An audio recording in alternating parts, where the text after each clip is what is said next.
Ladies and gentlemen, hello and welcome to the season finale of Bleach Thousand Year Blood War. It's been a fun journey. Honestly, it's pretty refreshing watching a weekly anime. I haven't done it in literally years. Um, and there's some charm to it having to having to wait a whole week for episodes. So obviously, this week was a little exception because we got the double double, so that's pretty good. But yeah, I'm excited to finish the series off. Hopefully, it finishes strong.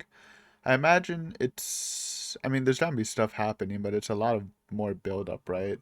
So the for sure thing that's gonna happen is Ichiro getting his new Shikai, just as they've been teasing it in the opening, and I think it's just bound to happen this episode. Now that he's learned his roots, he can properly face Zangetsu, which I'm really excited to see their conversation because while the details are hazy, I do remember it being quite entertaining and good in the manga.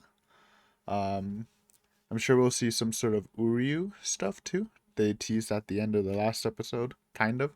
Ryu, his dad, finding his notebook. Well, it's actually his grandfather's notebook.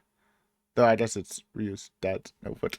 Anyways, he found the family notebook where Uryu was reading it on the bridge, meaning that he left it there. And we've seen Uryu like 2 episodes ago meeting with a blonde guy. So see how that's.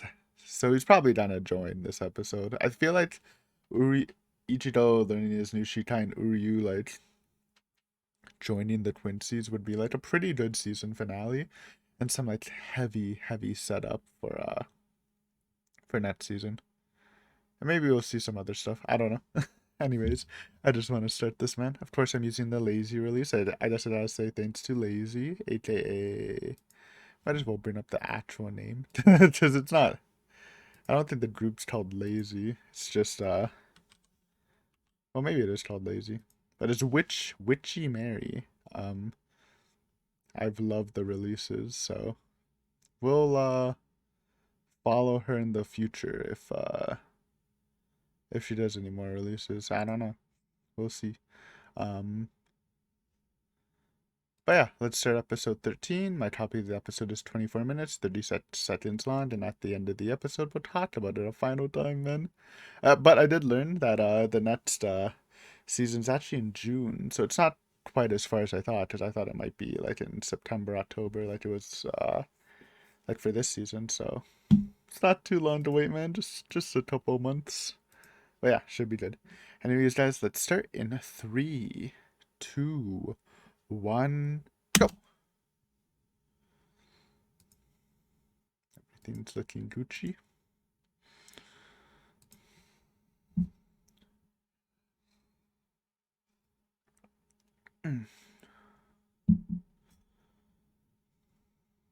Fair enough.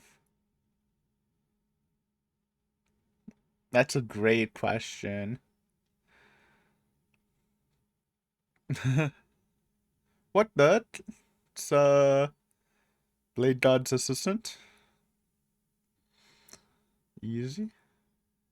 Just say we're watching him.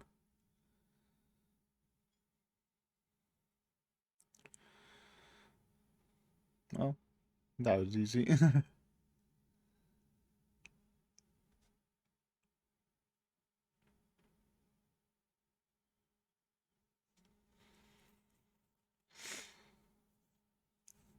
Choose an Asuichi.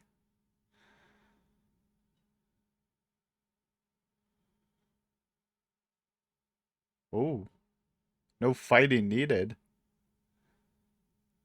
The bow down.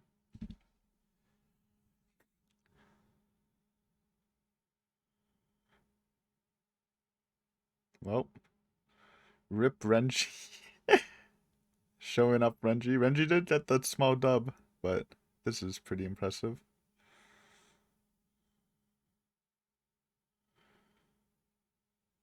Ooh. Hey, it's kind of like the intro. Are they gonna show it being the mast? Yeah, exactly like the intro, I think, if they show it. Yeah, that's where it looked like it was heading. Cool.